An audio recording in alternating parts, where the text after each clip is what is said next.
I start see one merits problem, and basically when you merit straight, there is some issues that I want to open up and actually talk about, because some of the things are basically mind-blowing and I'm absolutely serious.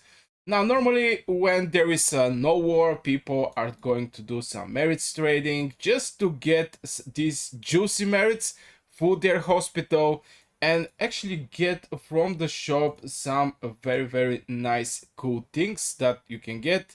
For sure get your elixirs and things like this, but in general there is some problems that arise with this merits trading. Some people are trying to be sneaky and stuff like this, so we're going to talk about this in this video. So I'm going to start with something that basically I don't know what to say about this thing, and this is Star Up, Madeline, and Garwood. Now, I don't think many people are actually infantry orientated. Like 80% from the players in Call of Dragons is people that actually focus on the mages, and this is absolutely fine. Mages is, first of all, the best hero in the game is Mage. This is Lilia, and you can get her uh, when you buy some bundles in the VIP, but level star up a Garwood to, for example, star level 5 is absolutely insane. Star up other Madeline to level 6 stars is absolutely insane. I mean, those type of people, maybe they're focused mostly on the merit trade, because so far from my gameplay, now I spent I think 2 or 3 bundles that have a stars inside, but the rest of the things is just from the goblin shop.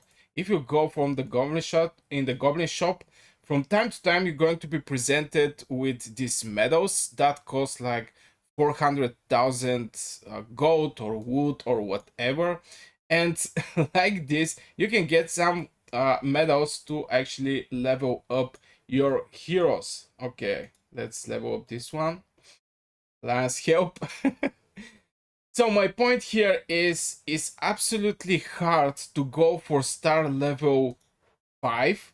If I go and try to promote this hero, you're going to see for 6 of these medals I'm going to get 2.22%. Now imagine this is star level 5. Imagine for star level 6. Now I'm going to not point people because it's from my alliance, and I was shocked when I saw Madeline 6 star and Garwood 6 star. And keep in mind, for my whole gameplay, this means season 1, season 1 plus, season 2, season 2 plus. Right now in the season ST1, I managed only to start up to level 6 2 heroes. This is Syndrian and the other one is Lilia. This is my main 2 heroes that I use. Syndrian mostly for the Behemoths and of course for Garrison. Even though that I don't have Garrison Tamachi here, but yeah, just these 2 heroes. Now I see people with Madeline 6 star and Garwood 6 star in one same legion. It's not like one person have a Madeline 6 star and the other one have Garwood 6 star. Both of these 2 heroes was in a same legion, and this is absolutely insane for me. I mean, this is my personal opinion, of course. Maybe the person get all the bundles with the stars inside, but it's extremely hard to level up and start up a hero. And putting this huge effort in the Madeline Garwood combo, and I think the only purpose somebody actually do that is for the merit trade, and this is actually not good in my opinion. Of course, let me know in the comments, did you start up your Garwood or Madeline to 5 stars? I mean, I don't want to blame anybody for their gameplay, but this is very strange something for me to actually put that huge effort just for the merit trade. So this is so far for the stars. Just focus your stars on the heroes that you're going to use in the battlefield, not for the merit trade.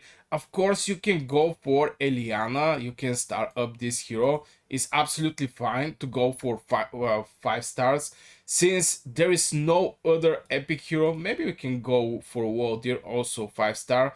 but those things here are pretty easy to be get, and there is not many heroes you want to put stars on.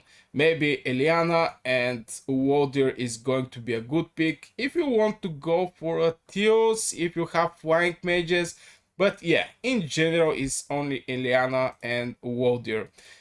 For the legendary, since it's absolutely hard to get these medals and they cost a lot, just don't go for 5 stars or 6 stars Garwood. And absolutely same for the Madland. Just don't do it. I mean, my personal opinion, of course, is your heroes, is your game. You can do whatever you want, but this is I think it's a problem because people are focusing over these heroes, and in real battlefields infantry get crushed very easy, so I don't think this is a good choice. And seeing 6 star Madeline with 5-2-1-2 builds or spells is just what is going on here. But anyway, this is so far for the stars.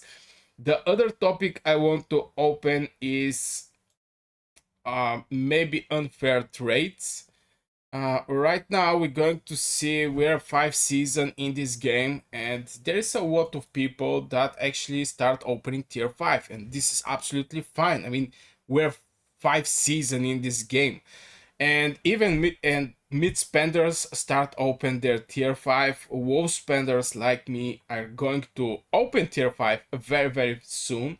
But in general, uh just I don't know, if you see somebody, for example, 30k 30 million power, and you're like 50 million power opening tier 5, and since when you open your tier 5, you're going to get all the technology, you're going to get all the boost, you're going to get everything for the tier 5, and you're going to have huge advantage over this player.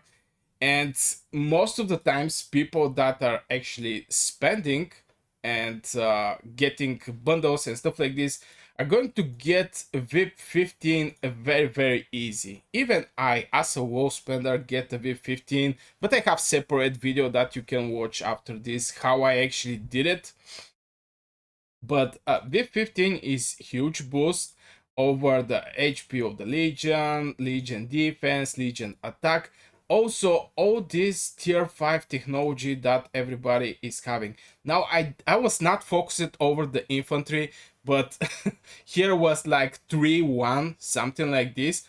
But when we start merit training, back in the days was between marksmans with the alliance keep. Right now is on the field with the infantry.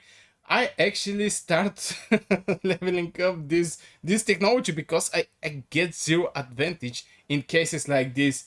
And yeah, about the unfair trading is about this, that the tier 5 players are just jumping with some of the tier 4 troops that they didn't actually migrate from tier 4 to tier 5, and those troops are doing insane amount of damage. And some researchers are actually blocked till you actually get this building school sages to level 25. You cannot actually go for some of the things here, and I'm going to give you, for example, this suit strategies that is going to boost you extra legion attack 12 16 minus 9. This is 16 extra percent attack and is blocked from this research here, that is blocked by this one that actually require this building. So having a tier 5 actually opening huge advantage, huge technology advantage. So maybe, I don't know, one suggestion for the people who actually have a tier 5, just bring less legions. I mean, this is my personal opinion. Of course, everybody can get advantage by their technology because they invest in this technology, so they want to have better results. I'm totally fine, but I see this more and more, that the people with the tier 5 just jump with tier 4 legions, some left behind troops, because nobody actually, first thing you invest when you open your tier 5, if you're a mage person, to open your tier 5 mages and start putting all of your speed ups to go from tier 4 to tier 5. And let's be honest, if you have like how many mages I have, 570,000 mages, this is going to cost a lot of speed ups.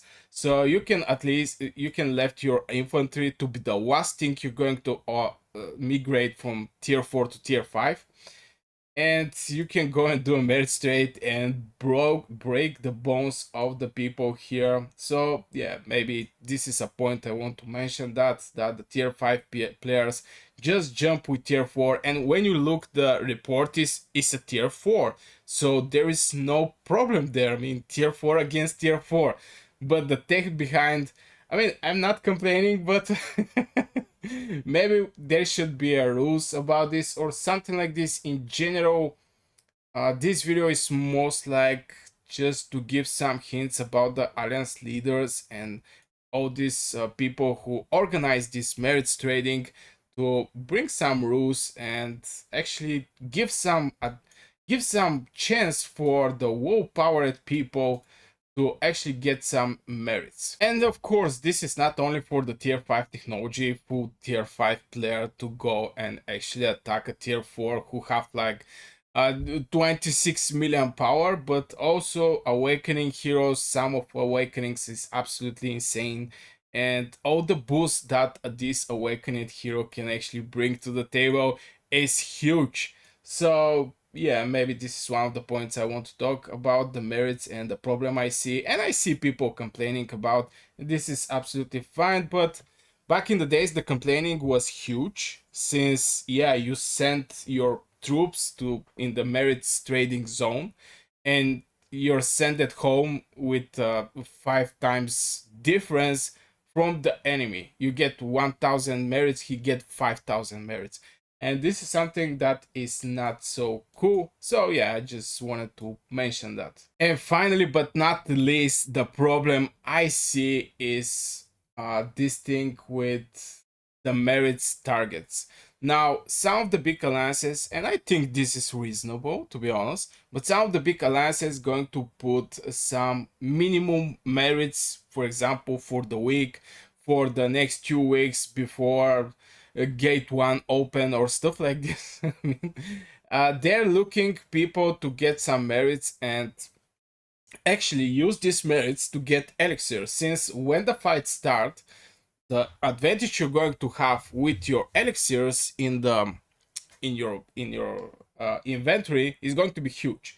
If you have right now, how many I have, to be honest, I really don't know. I have some of these all of these elixirs here is going to give me extra troops in the fight. If you put also on the healing policy stockpile, you can get 2 days extra, but this is with resource healing, so I'm not so sure how relevant this is to people with 20 or 30 million power. But in general, you get some elixirs, you try to get more elixirs, and you build something like extra second army when the fight arrives. And this is absolutely fine. I mean, most of the big and try-hard alliances actually do it. But I see a big problem here, and this actually comes from one screenshot I saw, and people with 20 millions, I'm not going to point people, but people with 20, 25, 30 millions, have 30 millions power, have like over 1 million merits, and in same time they don't have elixirs. They spent resources just to cover the requirements that the leaders are looking, or the officers. So if the officers say, hey, we want to see 500,000 merits till time X, and all these people are forced everything that they make from the merits trading to put it in the elixirs, buying these elixirs, use them in the hospital, and also use resources to resource heal and be able to fight again, because they're not going to get good trades. Let's be honest. I mean, like 40, maybe against me they may actually get some fair trades because I'm not developed that well, since I don't care about the merit trades, to be honest. I sent one legend in the zone one. I didn't actually make a single victory, so a little focus over my researches. But there are not many people like me who don't care about the infantry that much, and especially there's a people who focus, as I said, 6 time star up Garwood, 6 time star up Madeline. It's mind blowing, but anyway, they have pretty decent research, and these 20-30 million power people, the only way they can keep up with the merits trading is actually buying the elixirs and use them. Is now the main point here is to do a merits trade, get all these merits, buy elixirs, and from there save all these elixirs when the real fight come. But those people cannot actually keep up with the requirements about the merits, and they are forced to not only use all their elixirs, but also to resource healing. That is hitting their economy, since 30k 25k million people is actually people who still need to develop their castles.